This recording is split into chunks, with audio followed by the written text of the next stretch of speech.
되고 또는 새 주가 되고 또는 새 날이 되면은 우리가 갖는 기대가 있습니다. 오늘 하루 어떻게 살아갈까라고 하는 생각과 또 한 주가 시작되는 그 첫날에는 이번 한 주간을 어떻게 살아갈 수 있을까, 또 1년을 시작하는 지금 새해 벽두에는 우리가 이 1년을 우리가 어떻게 살아가야만 잘 살아가는 걸까라고 하는 그런 생각을 하게끔 되어 있습니다. 그러면서도 하얀 백지 위에다가 우리가 살아가는 대로 그려지는, 그리고 우리가 미리 밑그림을 그려놓고 그대로 계획을 세우고 또 그대로 실천을 하려고 하는 그런 많은 기대와 또 바람 속에 시작을 합니다. 예수 그리스도를 주인으로 섬기는 그리스도인들은 이 땅에서 무엇을 위해 살아갈 것인가 라고 하는 그 부분을 우리가 먼저 생각을 하셔야 됩니다. 이사야 말씀에 있는 그 하나님 말씀을 보시면 하나님께서 우리를 지으셨습니다. 근데 그 지으신 목적이 우리로 하여금 찬양을 받기 위해서 우리를 지으셨다, 그 말씀이 있습니다. 그 말씀은 다시 우리가 바꿔서 말씀을 좀 해석을 한다라고 하면, 하나님께서 인생을 지으신 것은 우리로 하여금 하나님을 경배하기 위해서, 그 경배하는 것을 하나님은 받으시기 위해서 우리를 지으신 목적이 분명하다라고 하는 것입니다. 그러면 우리가 오늘 읽은 그 말씀, 본문에 있는 말씀들처럼 그리스도를 주인으로 섬기는 예수 믿는 사람들이 우리 앞에 주어진 나날들을 어떻게 살아야 될까? 2015년을 시작하는 새해 벽두에 우리가 한번 생각해 볼 필요가 있습니다. 이 한 해는 좀 작년에 좀 누리지 못했던 좀 즐거움과 여행과 그런 기쁨 가운데 좀 살아야 되겠다, 이렇게 계획을 잡으시는 분도 계십니다. 작년에 한 번도 홀로데이를 갖지 못했는데 올해는 분명히 내가 기필코 며칠이더라도 가족과 함께 그런 일정을 잡으리라, 이렇게 생각을 하시고요. 작년에는 원했지만은 그렇게 원하는 만큼 건강하지 못했는데 올해는 참 건강한 한 해가 되기를 바라고 또 이제 준비하시기도 하고요. 다 좋습니다. 그런데 예수 그리스도를 믿는 하나님의 자녀들은 내 자신의 기뻐하는 삶을 사는 사람들이 아니다라고 하는 것입니다. 나의 주인 되시는 하나님을 기쁘시게 해드리는 삶을 살아야 됩니다. 그래서 오늘 로마서 12장 1절 2절 말씀을 보시면 하나님이 기뻐하시는 이라고 하는 그 단어가 1절에도 나오고 2절에도 나오는 것을 우리가 보시게 됩니다. 자, 그럼 하나님이 기뻐하시는 삶이 어떤 삶일까라고 하는 것입니다. 먼저는 오늘 1절에 있는 말씀처럼 우리로 하여금 거룩한 산 제물로 드리는 삶입니다. 그러므로 형제들아, 내가 하나님의 모든 자비하심으로 너희를 권하노니 너희 몸을 하나님이 기뻐하시는 거룩한 산 제물로 드리라. 이는 너희가 드릴 영적 예배니라. 자, 산 제물로 드린다라고 하는 개역 개정판 전에 개역판에 보면은 산 제사로 드리라 이렇게 되어 있습니다. 우리가 제사하면은 구약 시대의 그 제사의 모습을 살펴볼 필요가 있습니다. 구약 시대에 하나님 앞에 드려지는 그 제사에서 그 제단 위에 올려지는 제물, 그 제물은 흠이 없는 것이어야 됩니다. 아무거나 갖다가 그 제단 위에 올려놓을 수 없다라고 하는 것입니다. 성경 말씀을 보시면 우리의 사람이 하나님 앞에 드려질 때에는 온전한 모습, 완전한 것을 하나님이 받으신다라고 하는 거고요.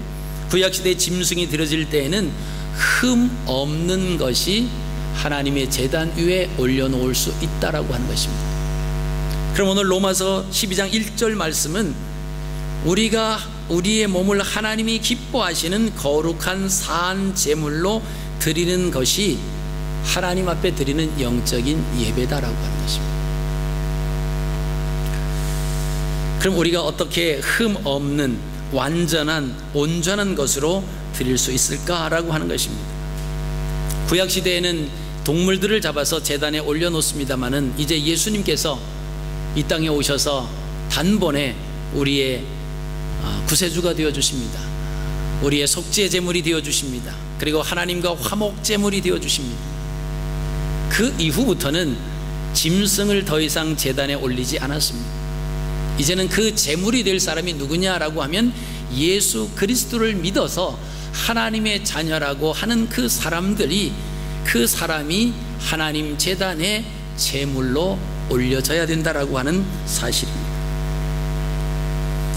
여기서 나오는 예배라고 하는 것은 히브리어로 샤하라고 하는 단어가 쓰여졌는데, 이 샤하라고 하는 것은 무릎을 꿇고 경배하다, 복종하다라고 하는 의미가 있습니다.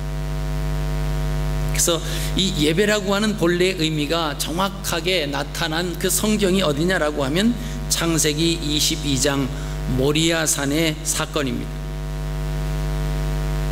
아브라함은 하나님의 말씀에 순종하여 하나님이 지정하신 그 모리아산으로 3일 길을 걸어갑니다. 그리고 그곳에서 독자인 이삭을 바칩니다. 아브라함에게 단 한 명밖에 없었던 독자 이삭입니다.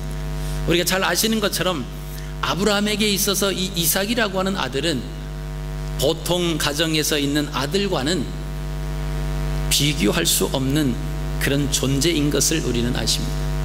75세에 갈대아 우르에서 우상 숭배하는 우상을 그걸 만들어서 파는 아버지와 함께 있었던 그 아브라함을 하나님이 부르셨습니다. 그리고 내 아비 친척 본토 집을 떠나라고 말씀을 하시고 그에게 언약을 주시죠. 내가 내 말에 순종하면, 내가 지시하는 그곳으로 가면 내 후손으로 하여금 창대케 하리. 마치 하늘에 있는 뭇별과 같이, 바닷가에 있는 모래알과 같이 너의 후손이 이렇게 창대해질 것이다 라고 하는 언약의 약속을 받고 가나안 땅을 향해서 출발했던 아브라함의 여정을 우리가 기억하실 수가 있습니다.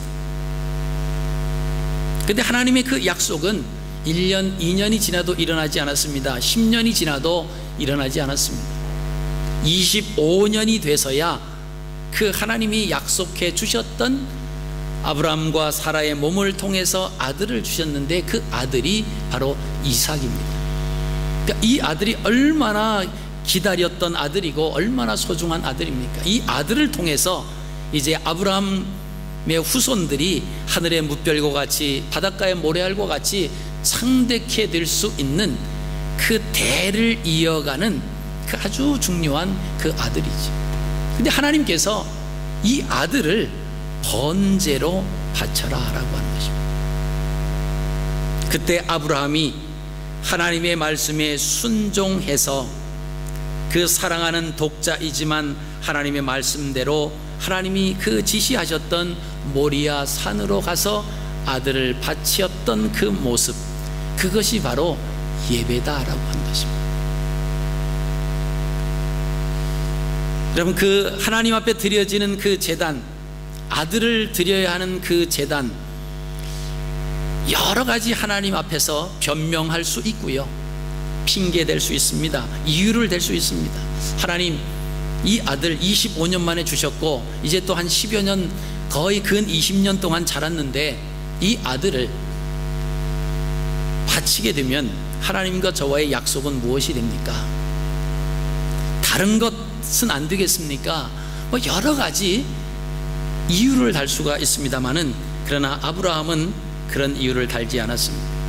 하나님 말씀이기 때문에 하나님이 지시하시는 그곳으로 가서 3일 길을 갔다라고 하는 것은 그 3일 길의 여정 속에서 인간의 마음이 얼마든지 바뀔 수 있다라고 하는 겁니다. 사람들이 감정이 북받치면 욱하고 어떤 일을 결정할 수 있고 행동할 수 있습니다. 그러나 시간이 지나고 나면 그 부분들을 다시 이것이 잘못됐다, 이것이 이러면 안 된다, 그리고 서로 다시 마음을 먹을 수 있습니다. 아브라함이 하나님께서 아들 독자 이삭을 바치라고 하는 그 말씀에 알겠습니다 하나님, 그리고 그 길을 갔는데 그 짧은 길이라고 하면 단기간 내에 결정했기 때문에 그대로 드릴 수 있었는데 아브라함이 하나님이 지시한 그곳으로 가기까지는 3일 길을 걸어갔다라고 하는 것입니다. 이것은 마음을 얼마든지 바꾸어 먹을 수 있는 충분한 시일이다라고 하는 것입니다. 그럼에도 불구하고 아브라함 그 마음이 변하지 않았습니다. 이것이 경배요, 이것이 하나님 앞에 드릴 예배다라고 하는 것입니다. 두 번째로 2절에 소개된 말씀을 보시면요, 하나님이 받으시는 그 기뻐하시는 그 삶이 뭐냐라고 하면 이 세대를 본받지 않는 삶이다 라고 하는 말씀입니다. 너희는 이 세대를 본받지 말고 오직 마음을 새롭게 함으로 변화를 받아 하나님의 선하시고 기뻐하시고 온전하신 뜻이 무엇인지 분별하도록 하라. 자, 이 세대를 본받지 않는 삶, 이것이 하나님을 기쁘시게 하는 거룩한 산 제물의 모습입니다. 여러분, 본받지 말라라고 하는 것은 현재 명령형 수동태로 되어 있습니다. 그러니까 다른 말로 우리가 바꿔서 해석을 한다라고 하면 자신을 세상에 내어 맡기지 말아야 된다라고 하는 뜻입니다. 우리의 마음을 세상에 그냥 내어 맡겨버리면 우리가 어떻게 되겠습니까? 세상에 유혹이 많습니다. 그 유혹에 우리가 물들 수밖에 없습니다. 그리고 이 세상 공중 권세를 잡은 것은 악한 영들이라고 하나님이 말씀하고 계시기 때문에 우리가 하늘나라 가기 전까지는 악한 영들이 공중 권세를 지배하고 있습니다. 그래서 우리에게 악한 마음을 할 수만 있으면 불어넣어 주려고 하는 거예요. 부정적인 마음, 못된 마음을 할 수만 있으면 우리에게 불어넣어 줘서 하나님으로부터 멀리 떨어지게 하고 사람들과 서로 나눠지게 하고 다투게 하고 서로 원수 맺게 하고, 이런 모습들을 우리가 얼마든지 세상 속에 우리의 몸을 내어 맡기면은 우리가 그 유혹에서 벗어날 수 없다라고 하는 그 말씀입니다.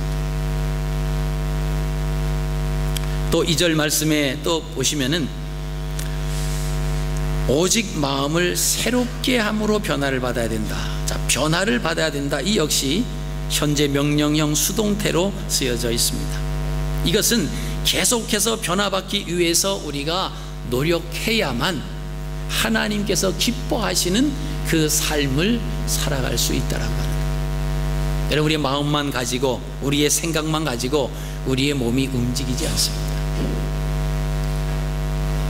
그래서 신앙생활하는 사람들 중에서 많은 분들은 머리로는 예수님을 잘 믿어요. 하나님을 잘 믿습니다.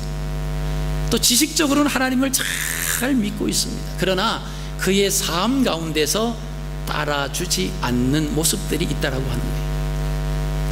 무엇을 얻기 위해서 할 수만 있으면 모든 거짓과 양심을 속여가면서도 그 일을 버젓이 해내지.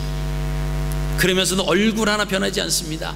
양심에 꺼리낌 하나 없습니다. 이것이 뭐냐면 우리의 지식으로 하나님을 믿는 거예요. 우리의 생각으로 하나님을 믿는다고 크리스찬이라고 스스로 자처하는 것입니다. 근데 하나님께서는 생각과 마음으로 믿는 것 가지고 안 되고 그것이 어디까지 펼쳐져야 되냐라고 하면 삶까지 이어져야 된다라고 하는 것입니다.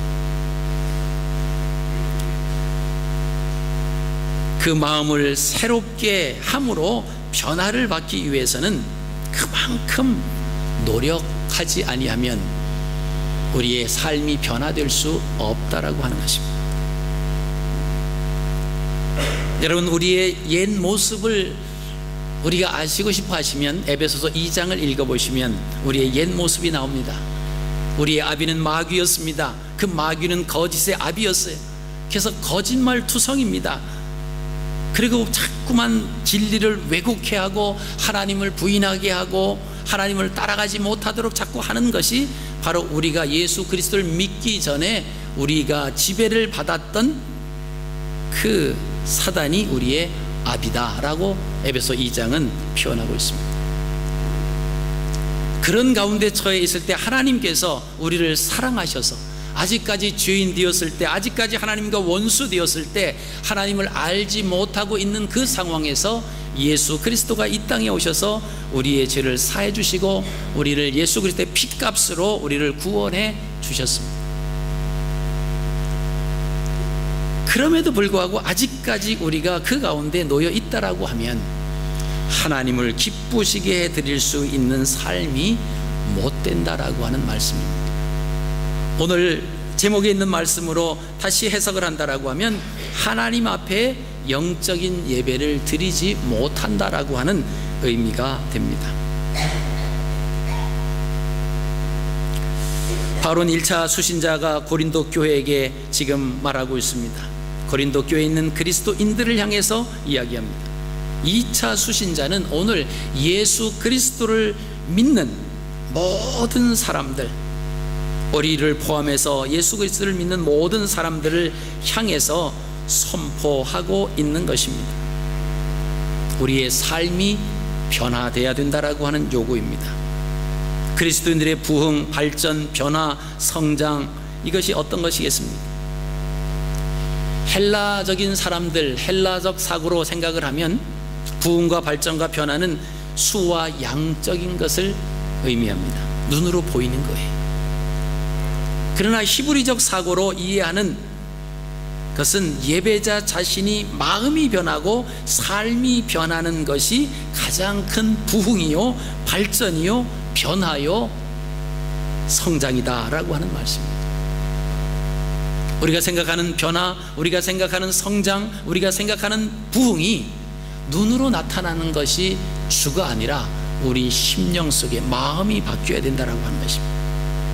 우리의 삶이 변화가 돼야 된다라고 하는 것입니다. 그래서 예수 그리스도를 믿는 사람들은 10가지 거짓말을 하다가 예수님을 믿음으로 인해서 이제 9가지, 8가지, 7가지, 6가지로 점점 시간이 흐를수록 그의 삶이 변화가 돼야 됩니다.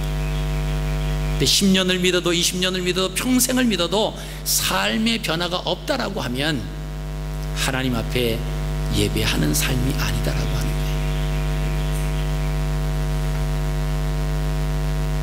여러분, 변화와 성장은 거저되는 것이 아닙니다.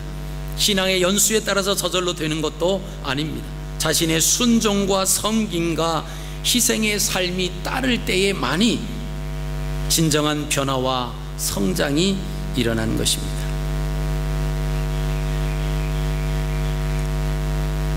변화와 성장이 나타나지 않는 모습을 바울은 고린도서 3장 1절에서 이렇게 말합니다. 자라지 못한 자다, 미성숙한 자다, 그리스도 안에서 어린 아이다, 이렇게 표현을 합니다. 또 3장 2절에서는 아직도 육신에 속한 자다, 이렇게 표현을 합니다. 아직도 어린 아이, 아직도 자라지 못한 아이라서 이유식을 먹고 딱딱한 음식을 먹고 뼈가 굵어지고 키가 크고 사람의 모습으로 점점 성장해야 되는데 그러지 못하는 것은 아직까지 젖만 먹고 있는 어린 아이와 같다라고 하는 표현을 합니다. 요한복음 4장 24절에 하나님은 영이시니 예배하는 자가 신령과 진정으로 예배할지니라고 말씀하십니다. 그 요한복음 4장에는 예수님께서 사마리아 수가성 여인에게 그렇게 22절에 그런 말씀을 하십니다. 너희는 알지 못하는 것을 예배하고 우리는 아는 것을 예배한다. 알지 못하는 예배는 자기 부인과 순종이 없는 삶을 의미합니다. 아는 예배는 철저한 자기의 부인과 아버지의 뜻에 순종하는 삶의 예배를 말하는 것입니다. 그 당시 사마리아 사람들은 유대인들이 가까이 오지 않았습니다. 그 땅을 밟지도 않았습니다. 그런데 예수님은 하나님의 뜻을 이루시기 위해서 아버지의 마음으로 사마리아 땅을 찾습니다. 그 사마리아 세겜에서 그곳 운물 물을 기르러 온 여인에게 하나님이 받지 않으시는 예배와 받으시는 예배가 무엇인지를 그 여인에게 말씀하십니다. 하나님께서 받지 않으시는 예배가 무엇냐? 그것은 이방인들의 예배다라고 하는 것입니다. 왜 이방인들의 예배는 하나님께서 받지 않으실까요? 그들이 드려지는 예배의 본질은 자신의 필요와 유익을 구하는 데 집중되어 있기 때문에 그 예배는 하나님께서 받으실 수가 없다라고 하는 것입니다. 그래서 예수님께서 너희는 알지 못하는 것을 예배한다, 이 말씀을 하시는 것입니다. 여러분, 수가성 여인이 조상들의 예배를 드린 곳이 어디냐면 그리심산입니다. 우리는 그리심산에서 예배하고 당신들은 예루살렘 성에서 예배한다고 합니다. 그런 표현을 수가성 여인이 합니다. 근데 이 그리심이라고 하는 지명의 의미는 수풀이라고 하는 뜻이 있습니다. 이 수풀이라고 하는 것은 수풀만 있는 거예요. 그러니까 거기에는 열매 없는 삶이다 라고 하는 뜻입니다. 열매 없는 삶이 무엇이겠습니까? 말씀에 순종이 없는 예배, 삶이 따르지 아니하는 예배를 말하는 것입니다. 그러니까 자신들의 필요와 요구만을 구해서 그리심산에서 제단을 쌓는데, 아무리 제단을 많이 쌓아도 하나님께서 받으실 만한 제단이 아니다라고 하는 것이죠. 그러면 하나님이 받으시는 예배가 어떤 예배일까요? 그것은 말씀드린 것처럼 그 사람의 삶이 따르는 예배요, 말씀에 순종이 있는 예배입니다. 마태복음 16장 24절에 예수께서 제자들에게 이르시되 아무든지 나를 따라 오려거든 자기를 부인하고 자기 십자가를 지고 나를 좇을 것이니라. 하나님이 기뻐하시는 예배가 되기 위해서는 먼저 우리 자신을 부인해야 된다라고 하는 것입니다. 창세기 22장 7절 말씀을 보시면 이삭이 그 아비 아브라함에게 말하여 가로되 내 아버지여 하니 그가 가로되 내 아들아 내가 여기 있노라. 이삭이 가로되 불과 나무는 있거니와 번제할 어린 양은 어디 있나이까. 아브라함이 가로되 아들아 번제할 어린 양은 하나님이 자기를 위하여 친히 준비하시리라 하고 두 사람이 함께 나갔다.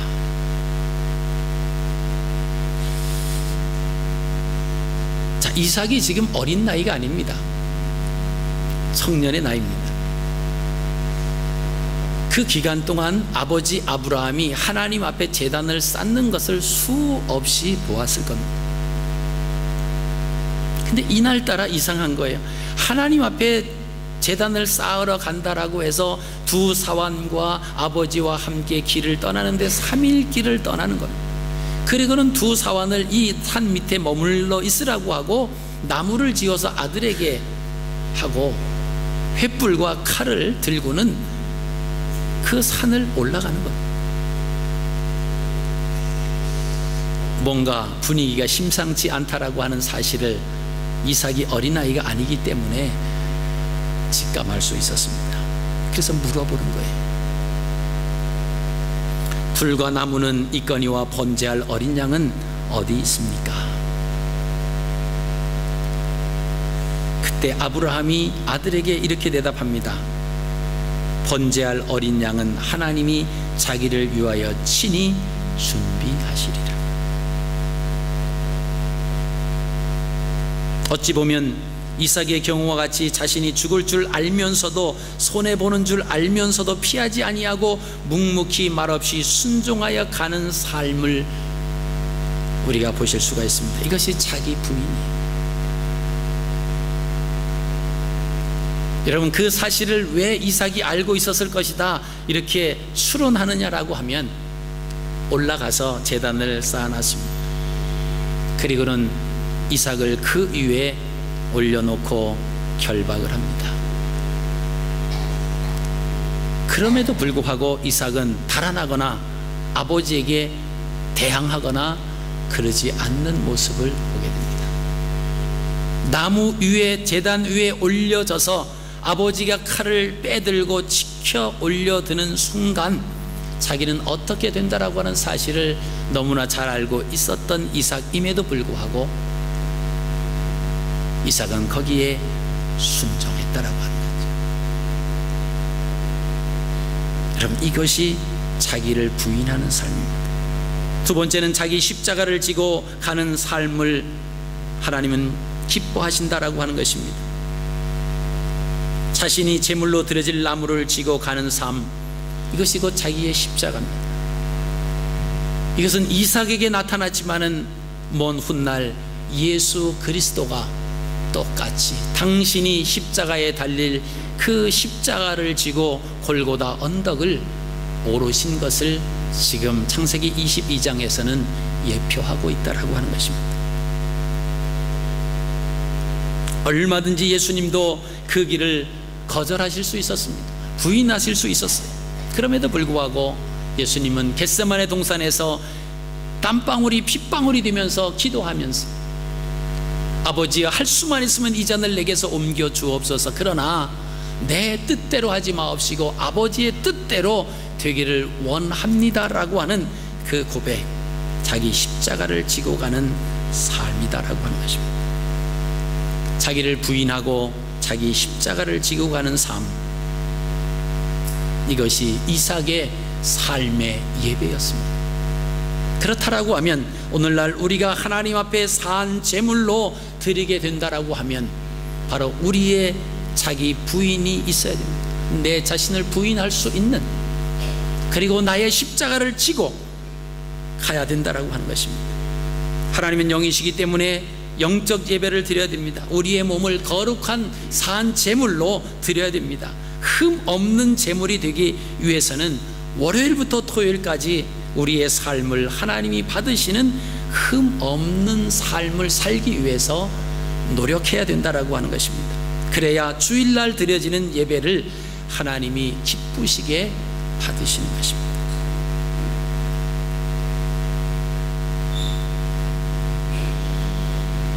예수님께서 왜 사마리아에서 진정한 예배를 말씀하셨을까라고 하는 거기에 대한 의미가 있습니다. 예수님이 수가성 여인에게 말씀하신 그 곳은 믿음의 조상이라고 불리는 아브라함이 하나님의 부르심을 받고 말씀에 순종하여 가나안에 들어와서 처음 단을 쌓은 곳이 바로 그 수가성 세겜 땅이었다라고 하는 것입니다. 창세기 12장 6절 말씀 보시면 아브라함이 그 땅을 통과하여 세겜 땅 모래 상수리 나무에 이르니 그때 가난한 사람들이 그 땅에 거하였더라. 그때 하나님께서 아브라함이 자기에게 나타나신 여호와를 위하여 그곳에 단을 쌓았다라고 하는 말씀이 창세기 12장 6절 7절에 있습니다.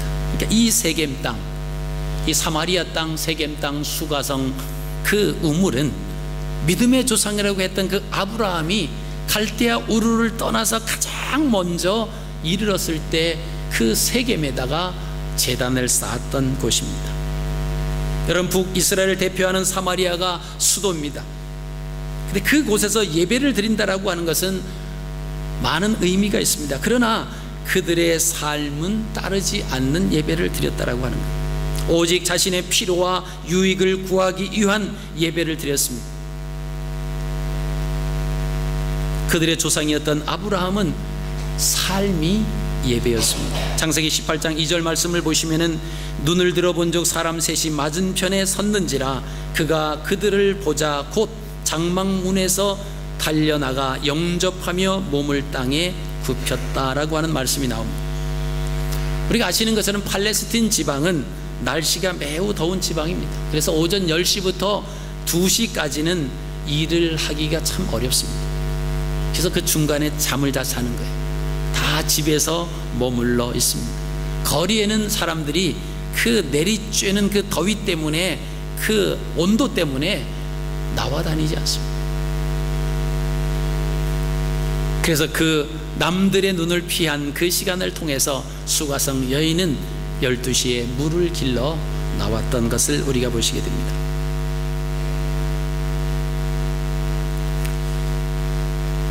그래서 그 시간에 아브라함도 오침을 하고 있었습니다. 쉬고 있었어요. 장막문에서 졸고 있었습니다. 근데 그때 천사들이 방문을 합니다. 이 천사들은 소돔과 고모라 성을 향해서 가는 중입니다. 바로 가도 되는데 왜 아브라함에게 들렸을까라고 하는 거예요. 아브라함에게 하늘의 뜻을 누설하기 위해서 의도적으로 방문했다고 볼 수가 있습니다. 소돔에는 아브라함이 관심을 가지고 있는 조카 롯이 살고 있습니다. 아브라함은 졸다가 자신 앞에 서 있는 세 사람을 보게 되었습니다. 그때 아브라함은 곧 장막문에서 달려가서 영접하며 몸을 굽히는 그 행동을 봅니다. 이 굽히다라고 하는 단어가 바로 예배라고 하는 샤하라고 하는 그 단어와 동일한 단어를 썼다라고 하는 것입니다. 여러분, 성경에서 어떤 단어의 거기에 맞는 단어를 썼느냐라고 하는 것은 엄청난 원어적인 차원에서 의미가 있습니다. 근데 몸을 굽혔다라고 하는 그 단어를 샤하라고 하는 경배라고 하는 단어를 썼습니다. 그래서 아브라함의 삶이 결국 예배였다라고 하는 것이죠. 그래서 처음 가나안 땅에 도착하여 제단을 쌓았던 사마리아 세겜 땅, 그리고 독자 이삭을 바쳤던 모리아 산,